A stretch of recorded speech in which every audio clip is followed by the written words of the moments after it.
Hello friends, मैं वैष्णवी। मैं आशा करती हूँ कि आप लोग अच्छे होंगे। और मैं जो कल नाटक पढ़ाई थी आप लोगों को, अंधेर नगरी, वो नाटक भी आप सभी उसकी वीडियो देख पाए होंगे। और अगर नहीं देखे हैं तो वो वीडियो हमारी देख लीजिए, ठीक है। और नेक्स्ट जो अगला नाटक मैं अभी पढ़ने वाली हूँ वो नाटक है हमारी मोहन राकेश जी द्वारा लिखित आषाढ़ का एक दिन, ठीक है।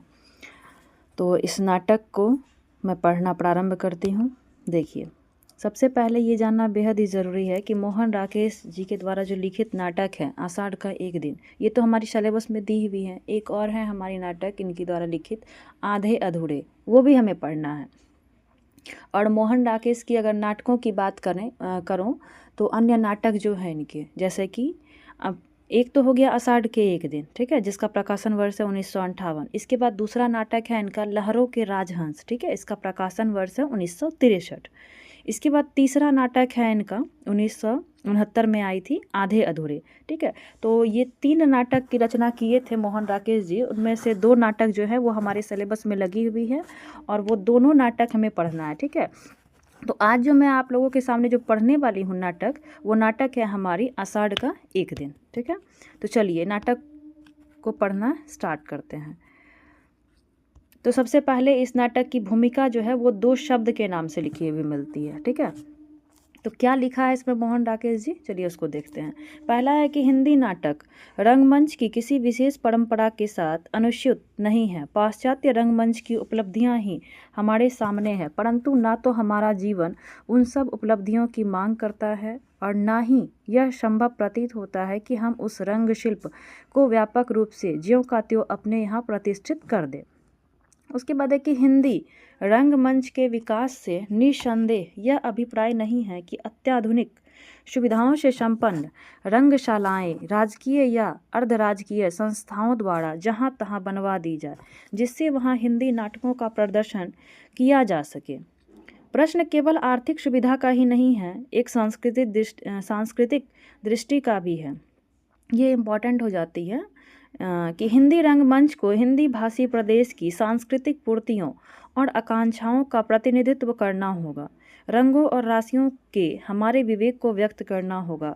हमारे दैनंदिन जीवन के राग रंग को प्रस्तुत करने के लिए, हमारे संवेदों और स्पंदनों को अभिव्यक्त करने के लिए जिस रंगमंच की आवश्यकता है वह पाश्चात्य रंगमंच से कहीं भिन्न होगा। अगर ये पंक्ति देकर पूछता है एनटीए कि ये पंक्ति किस नाटक से ली गई है, तो वो हमारी आंसर हो जाएगी आषाढ़ के एक दिन, ठीक है। और किनके द्वारा लिखित है, ठीक है, कौन सी रचना की मतलब भूमिका में जिक्र हुई है, तो वो है हमारी आषाढ़ के एक दिन की जो भूमिका है, जो कि मोहन राकेश द्वारा लिखित है, ठीक है। तो ध्यान रखेंगे कि मोहन राकेश द्वारा लिखित है ये, ठीक है।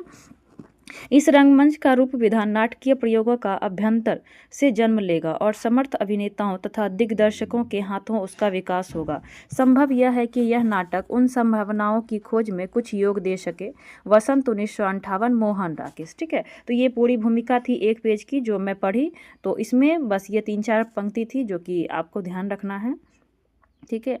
और इसके बाद हमारी नाटक, ठीक है, नाटक यहाँ से नाटक के जो पात्र हैं वो देखेंगे। इसका प्रकाशन वर्ष है 1958। इसमें कुल 3 अंक है, ठीक है।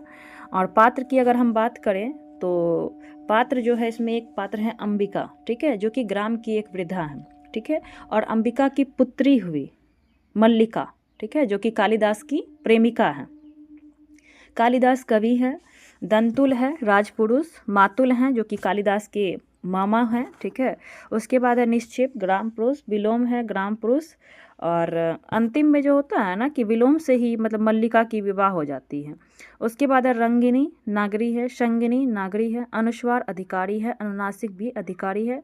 प्रियंगु मंजरी जो है राजकन्या कवि पत्नी, यानी प्रियंगु मंजरी पहले जो प्रेमिका होती है इसकी कालिदास की, वो मल्लिका होती है, ठीक है। लेकिन जब ये उज्जैनी चले जाते हैं तो वहाँ जब ये रहने लगते हैं, अन्य रचनाओं का जब ये निर्माण करते हैं, लिखते हैं, तो उसके बाद क्या होता है कि इनकी शादी जो है ना वो प्रियंगु मंजरी के साथ हो जाती है। और अंबिका ये मल्लिका जो होती है वो इसी नगर में यहाँ रह जाती है और इसकी विवाह जो है वो विलोम के साथ हो जाती है, ठीक है। चलिए देखिए यहाँ से क्या है कि अंक 1 हमारा प्रारंभ होता है। पर्दा उठने से पूर्व हल्का हल्का मेघ गर्जन और वर्षा का शब्द जो पर्दा उठने के अनंतर भी कुछ क्षण चलता रहता है, फिर धीरे धीरे धीमा पड़कर विलीन हो जाता है। पर्दा धीरे धीरे उठता है। तो देखिए क्या है, एक साधारण प्रकोष्ठ, दीवारें लकड़ी की है परंतु निचले भाग में चिकनी मिट्टी से पोती गई है। बीच बीच में गेरू से स्वस्तिक चिन्ह बने हैं। सामने का द्वार अंधेरी ड्योढ़ी में खुलता है। उसके दोनों ओर छोटे छोटे ताक है जिनमें मिट्टी के दिए बुझे हुए हैं। तो वहाँ मतलब जो मल्लिका रहती थी, तो उसके घर का जो दृश्य है, ठीक है, उसी के बारे में बता रहे हैं कि कैसे क्या कहाँ रखी हुई हैं। चलिए, यहाँ से प्रारंभ होती है मल्लिका की पंक्ति है, ठीक है। मल्लिका कहती है, आषाढ़ का पहला दिन, ठीक है। ये भी ध्यान रखेंगे कि आषाढ़ के कौन से दिन से नाटक की प्रारंभ हुई है, ठीक है। तो पहले दिन से, ठीक है, कोई ठिकाना नहीं है, एनटीए का कुछ भी पूछ लेता है वो। तो मल्लिका बोलती है कि आषाढ़ का पहला दिन और ऐसी वर्षा माँ, ऐसी धारासार वर्षा, दूर दूर की उपत्यकाएं भीग गई है और मैं भी तो देखो ना माँ कैसी भीग गई हूँ। मल्लिका बोलती है। अंबिका उस पर सिर से पैर तक एक दृष्टि डालकर फिर व्यस्त हो जाती है। मल्लिका घुटनों के बल बैठकर उसके कंधे पर सिर रख देती है। यानी अंबिका को वो बता रही है और अंबिका क्या करती है, इस बात को सुनकर इग्नोर मार रही है, ठीक है। वो बस उसका फेस देख लेती है, फिर अपना काम करने लगती है। गई थी कि दक्षिण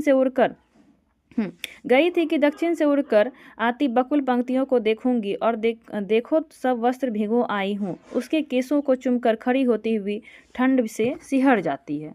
सूखे वस्त्र कहाँ है माँ, इस तरह खड़ी रही तो जुड़ा जाऊंगी, तुम बोलती क्यों नहीं। इसकी माँ जो है ना, इससे मतलब गुस्सा में है, ठीक है, वो कुछ भी नहीं बोल रही है। मल्लिका, सूखे वस्त्र अंदर तल्प पर हैं। मल्लिका, तुमने पहले से ही निकाल कर रख दिए। अंदर को चल देती है। तुम्हें पता था मैं भीग जाऊंगी और मैं जानती थी तुम चिंतित होगी, परंतु माँ मुझे भीगने का तनिक खेद नहीं है। भीगती नहीं तो आज मैं वंचित रह जाती। चारों ओर धुआंधे मेघ घिर आए थे। मैं जानती थी वर्षा होगी, फिर भी मैं घाटी की पगडंडी के नीचे नीचे उतरती गई। एक बार मेरा अंशुक भी हवा ने उड़ा दिया, फिर बूंदें पड़ने लगी। वस्त्र बदल लूँ फिर आकर तुम्हें बताती हूँ। और वह बहुत अद्भुत अनुभव था माँ, बहुत अद्भुत अनुभव। ये जो मतलब बारिश से भीगने गई थी, तो ये अकेली नहीं थी, ठीक है। ये अपनी जो इनके जो प्रेमी हैं, ठीक है, कालिदास जी, वो भी इनके साथ थे और दोनों एक साथ बारिश में भीग कर आए। और अंबिका जो है उसकी माँ, उसको ये बात पता होती है कि ये कालिदास के साथ थी और इसलिए ये मतलब इससे नाराज़ है, ये इससे बात करना नहीं चाहती है। इसको बिल्कुल भी पसंद नहीं है कि ये कालिदास के साथ रहे। नीलकमल की तरह कोमल और आर्द्र वायु की तरह हल्का और स्वप्न की तरह चित्रमय, मैं चाहती थी उसे अपने में भर लूं और आंखें मूंद लूं। मेरा तो शरीर भी निचुड़ रहा है माँ, कितना पानी इन वस्त्रों ने पिया है। ओह, शीत की चुभन के बाद उष्णता का यह स्पर्श, कुबलयन दलनी लड़े नुम्रे, गीले वस्त्र कहाँ डाल दूं माँ, यहीं रहने दूं। अच्छा, पंक्ति बाहर आती। माँ, आज के वे क्षण मैं कभी नहीं भूल सकती। सौंदर्य का ऐसा साक्षात्कार मैंने कभी नहीं किया, जैसे वह सौंदर्य अस्पृश्य होते हुए भी मांसल हो। मैं उसे छू सकती थी, देख सकती थी, पी सकती थी। तभी मुझे अनुभव हुआ कि वह क्या है जो भावना को कविता का रूप देता है। मैं जीवन में पहली बार समझ पाई कि क्यों कोई पर्वत शिखरों को शहलाती मेघमालाओं में खो जाता है, क्यों किसी को अपने तन मन की अपेक्षा आकाश में बनते मिटते चित्रों का इतना मोह हो जाता है। क्या बात है माँ, इस तरह चुप क्यों हो। अंबिका, देख रही हो मैं काम कर रही हूँ। मल्लिका, काम तो तुम हर समय करती हो, परंतु हर समय इस तरह चुप तो नहीं रहती। मैं तुम्हें काम नहीं करने दूंगी, मुझसे बात करो। अंबिका, क्या बात करो। मल्लिका, कुछ भी कहो, मुझे डांटो कि भीग कर क्यों आई हो, या कहो कि तुम थक गई हो इसलिए शेष धान में फटक दूं, या कहो कि तुम घर में अकेली थी इसलिए तुम्हें अच्छा नहीं लग रहा था। अंबिका, मुझे सब अच्छा लगता है और मैं घर में दुकेली कब होती हूँ, तुम्हारे यहाँ रहते मैं अकेली नहीं होती। मल्लिका, मैं तुम्हें काम नहीं करने दूंगी। मेरे घर में रहते भी तुम अकेली होती हो, कभी तो मेरी भर्त्सना करती हो कि मैं घर में रहकर तुम्हारे सब कामों में बाधा डालती हूँ, और कभी कहती हो मुझे बताओ तुम इतनी गंभीर क्यों हो। अंबिका, दूध औटा दिया है, शर्करा मिला लो और पी लो। मल्लिका, नहीं, तुम पहले बताओ। अंबिका, और जाकर थोड़ी देर तल्प पर विश्राम कर लो, मुझे अभी। मल्लिका, नहीं माँ, विश्राम नहीं करना। थकी कहाँ हूँ जो विश्राम करूँ। मुझे तो अब भी अपने में बरसती बूंदों के पुलक का अनुभव हो रहा है। रोम अभी तक सीज रहे हैं। तुम बताती क्यों नहीं हो? ऐसे करोगी तो मैं भी तुमसे बात नहीं करूँगी। क्या हुआ माँ, तुम रो क्यों रही हो? अंबिका, कुछ नहीं मल्लिका, कभी बैठे बैठे मन उदास हो जाता है। मल्लिका, बैठे बैठे मन उदास हो जाता है, परंतु बैठे बैठे रोया तो नहीं जाता। तुम्हें मेरी सौगंध है माँ, जो मुझे नहीं बताओ। मल्लिका, ये कौन लोग हैं माँ? अंबिका, संभवतः राज्य के कर्मचारी हैं। मल्लिका, ये यहाँ क्या कर रहे हैं? अंबिका, जाने क्या कर रहे हैं। कभी वर्षों में ये आकृतियाँ यहाँ दिखाई देती है, और जब भी दिखाई देती है कोई ना कोई अनिष्ट होता है। कभी युद्ध की सूचना आती है और कभी महामारी की। पिछली महामारी में जब तुम्हारे पिता की मृत्यु हुई थी, तब भी मैंने ये आकृतियाँ यहाँ देखी थी। ये पंक्तियाँ अंबिका की हैं, ठीक है। उसके बाद है मल्लिका, परंतु आज ये लोग यहाँ किस लिए आए हैं? अंबिका, न जाने किस लिए आए हैं। मल्लिका, माँ तुमने बात नहीं बताई। अंबिका, अग्निमित्र आज लौट आया है। मल्लिका, लौट आया है? कहाँ से? अंबिका, जहाँ मैंने उसे भेजा था। तुमने भेजा था? किंतु मैंने तुमसे कहा था ना कि अग्निमित्र को कहीं भेजने की आवश्यकता नहीं है। तुम जानती हो मैं विवाह नहीं करना चाहती, फिर उसके लिए प्रयत्न क्यों करती हो? तुम समझती हो मैं निरर्थक प्रलाप करती हूँ। ये इंपॉर्टेंट पंक्ति है, ठीक है। ये मल्लिका कहती है अपनी माँ यानी अंबिका को कि तुम जानती हो मैं विवाह नहीं करना चाहती, फिर भी उसके लिए प्रयत्न क्यों करती हो? क्योंकि ये कालिदास से प्रेम कर रही है, तो इसको लग रहा है कि मेरी माँ जो इतना परेशान है अग्निमित्र को भेज रही है, तो ये तो ठीक नहीं कर रही है ना। ये खुल के नहीं बोल पा रही है, लेकिन इसका इंटेंशन वही है कि मैं शादी नहीं करना चाहती किसी अन्य पुरुष से। अंबिका, मैं देख रही हूँ तुम्हारी बात ही सच होने जा रही है। अग्निमित्र संदेश लाया है कि वे लोग इस संबंध के लिए प्रस्तुत नहीं हैं। कहते हैं। मल्लिका, क्या कहते हैं? क्या अधिकार है उन्हें कुछ भी कहने का? तो ये मल्लिका की पंक्ति है। मल्लिका कहती है कि मल्लिका का जीवन उसकी अपनी संपत्ति है, वह उसे नष्ट करना चाहती है, तो किसी को उस पर आलोचना करने का क्या अधिकार है? अंबिका, मैं कब कहती हूँ कि मुझे अधिकार है? मल्लिका, मैं तुम्हारे अधिकार की बात नहीं कह रही। अंबिका, तुम ना कहो, मैं कह रही हूँ ना। आज तुम्हारा जीवन तुम्हारी संपत्ति है, मेरा तुम पर कोई अधिकार नहीं है। मल्लिका, ऐसा क्यों कहती हो माँ? तुम मुझे समझने का प्रयत्न क्यों नहीं करती? अंबिका, मैं जानती हूँ तुम पर आज अपना अधिकार भी नहीं है, किंतु इतना बड़ा अपवाद मुझसे नहीं सहा जाता। मल्लिका, मैं जानती हूँ माँ अपवाद होता है, तुम्हारे दुख की बात भी जानती हूँ, फिर भी मुझे अपराध का अनुभव नहीं होता। ये भी इम्पोर्टेंट पंक्ति है।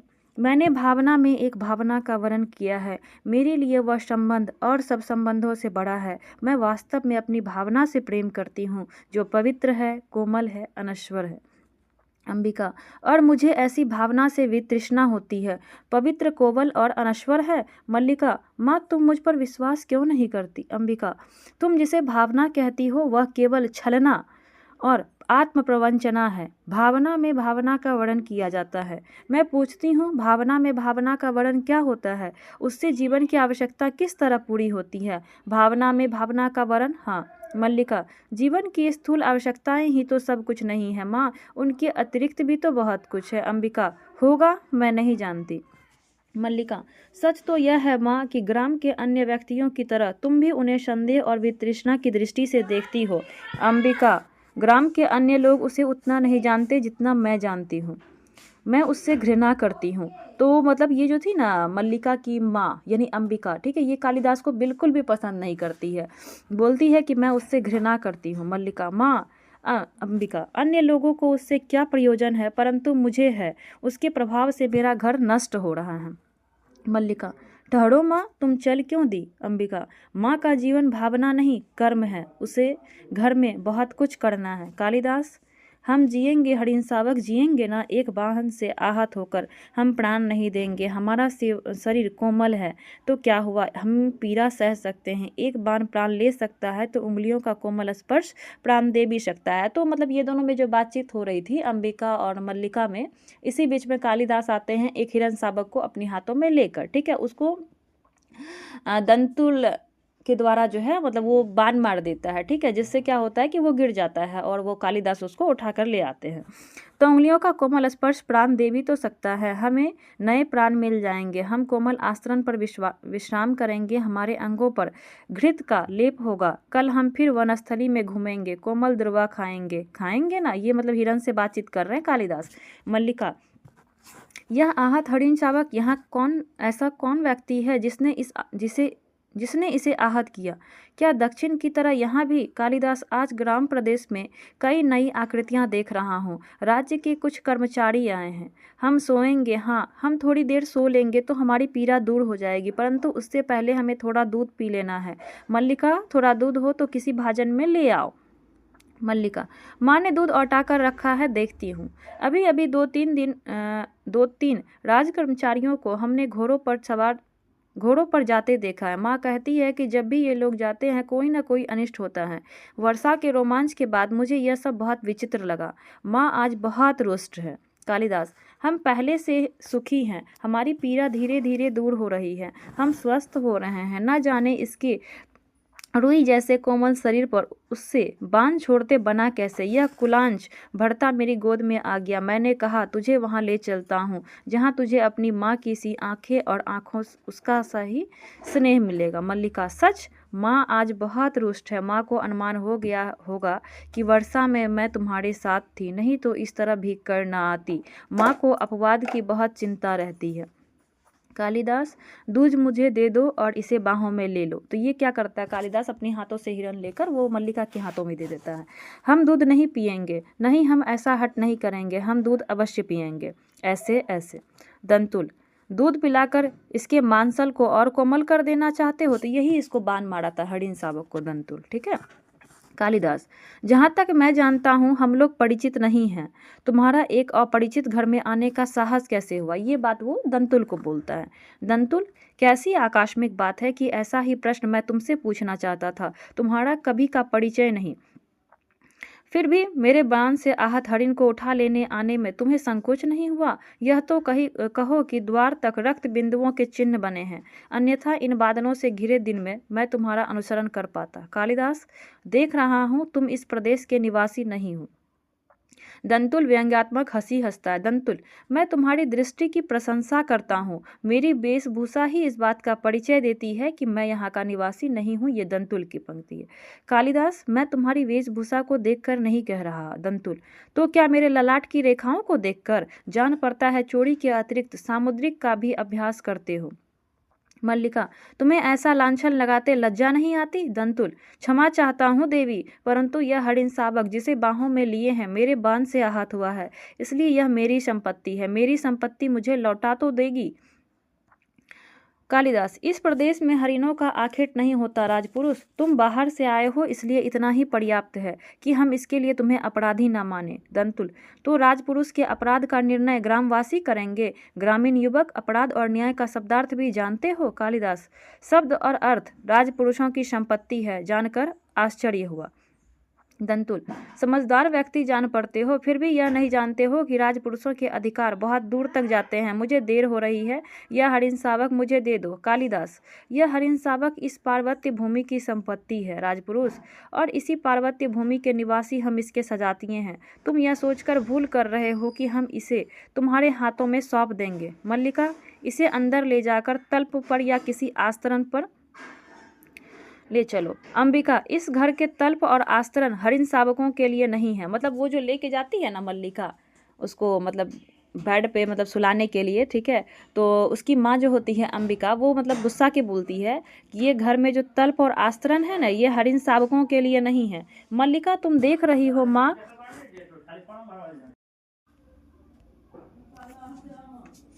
दंतुल और राजपुरुष, दंतुल तुम्हें ले जाते देखता रहेगा। कालिदास, यह राजपुरुष की रुचि पर निर्भर करता है। दंतुल, राजपुरुष की रुचि और रुचि क्या होती है? संभवतः इसका परिचय तुम्हें देना आवश्यक होगा। कालिदास, संभवतः? दंतुल, संभवतः। मल्लिका, ठहरो राजपुरुष, हरिण शावक के लिए हठ मत करो, तुम्हारे लिए प्रश्न अधिकार का है, उनके लिए संवेदना का। कालिदास, निशस्त्र होते हुए भी तुम्हारे शस्त्र की चिंता नहीं करेंगे। दंतुल, कालिदास, तुम्हारा अर्थ है कि मैं जिनसे हरिण शावक के लिए तर्क कर रहा था, वे कवि कालिदास हैं। मल्लिका, हाँ हाँ, परंतु तुम कैसे जानते हो कालिदास कवि हैं? दंतुल, कैसे जानता हूँ? उज्जैनी की राज्यसभा का प्रत्येक व्यक्ति ऋतुसंहार के लेखक कवि कालिदास को जानता है। मल्लिका, उज्जैनी की राज्यसभा का प्रत्येक व्यक्ति उन्हें जानता है? दंतुल, सम्राट ने स्वयं ऋतुसंहार को पढ़ा और उसकी प्रशंसा की है, इसलिए आज उज्जैनी का राज्य ऋतुसंहार के लेखक का सम्मान करना और उन्हें राजकवि का आसन देना चाहता है। आचार्य व रुचि इसी उद्देश्य से उज्जैनी से यहाँ आए हैं। मल्लिका, उज्जैनी का राज्य उन्हें सम्मान देना चाहता है, राजकवि का आसन? दंतुल, मुझे खेद है, मैंने उनके साथ अशिष्टता का व्यवहार किया, मुझे जाकर उनसे क्षमा मांगनी चाहिए। मल्लिका, तुमने सुना माँ, राज्य उन्हें राजकवि का आसन देना चाहता है। अंबिका, गीले वस्त्र मैंने सूखने के लिए फैला दिए हैं, थोड़ा सा दूध शेष है, इसमें शर्करा मिला दी है। मल्लिका, तुमने सुना नहीं माँ, राजपुरुष क्या कह रहा था? अंबिका, दूध पी लो, आशा करती हूँ कि अब यहाँ किसी और का आतिथ्य नहीं होना है। मल्लिका, आतिथ्य? मैं चाहती हूँ आज इस घर में सारे संसार का आतिथ्य कर सकूँ, तुम्हें इस दूध से नहला दूँ माँ? अंबिका, मैं दूध से बहुत नहा चुकी हूँ। मल्लिका, तुम कितनी निष्ठुर हो माँ, तुमने सुना नहीं, राज्य उन्हें सम्मान दे रहा है, फिर भी तुम? अंबिका, दूध पी लो और फिर से वर्षा में भीगने का मोह ना हो तो मैं तुम्हारे लिए आस्तरण बिछा दूँ, मैं जैसी निष्ठुर हूँ रहने दो। मल्लिका, नहीं, तुम निष्ठुर नहीं हो, मैंने कब कहा तुम निष्ठुर हो? अंबिका, नहीं, तुमने नहीं कहा, दूध पी लो। मल्लिका, माँ तुम सोच सकती हो आज मैं कितनी प्रसन्न हूँ। अंबिका, मेरे पास कुछ भी सोचने की शक्ति नहीं है, अब उठ जाने दो, मुझे बहुत काम करना है। मल्लिका, नहीं, उठो नहीं, इसी तरह बैठी रहो, राज्य उन्हें सम्मान दे रहा है माँ, उन्हें राजकवि का आसन प्राप्त होगा, उस व्यक्ति को जिसे उसके निकट के लोगों ने आज तक समझने का प्रयत्न नहीं किया, जिसे घर में और घर के बाहर केवल लांछना और प्रताड़ना ही मिली है। अब तो तुम विश्वास करती हो माँ कि मेरी भावना निराधार नहीं है। अंबिका, मैं कह चुकी हूँ, मुझे मेरी सोचने समझने की शक्ति जड़ हो चुकी है। मल्लिका, क्यों माँ, क्यों तुम्हें इतना पूर्वाग्रह है, क्यों तुम उनके संबंध में उदारतापूर्वक नहीं सोच सकती? अंबिका, मेरी वह अवस्था बीत चुकी है जब यथार्थ से आंख मूंद कर जिया जाता है। मल्लिका, और तुम्हारी यथार्थ दृष्टि केवल दोष ही दोष देखती है। अंबिका, जहाँ दोष है वहाँ अवश्य वह दोष देखती है। मल्लिका, उनमें तुम्हें क्या दोष दिखाई देता है? अंबिका, वह व्यक्ति आत्मसीमित है, संसार में अपने सिवा उसे और किसी से मोह नहीं है। मल्लिका, इसलिए कि वे मातुल की गौवें ना हाँक कर बादलों में खोए रहते। अंबिका, मुझे मातुल से और उनकी गौवों से प्रयोजन नहीं है, मैं केवल अपने घर को देख कर कहती हूँ। मल्लिका, बैठ जाओ माँ, मैं तुम्हारी बात समझना चाहती हूँ। अंबिका, मैं भी चाहती हूँ तुम आज समझ लो, तुम कहती हो तुम्हारा उससे भावना का संबंध है, वह भावना क्या है? मल्लिका, मैं उसे कोई नाम नहीं देती। अंबिका, परंतु लोग उसे नाम देते हैं, यदि वास्तव में उसका तुमसे भावना का संबंध है तो वह क्यों तुमसे विवाह नहीं करता?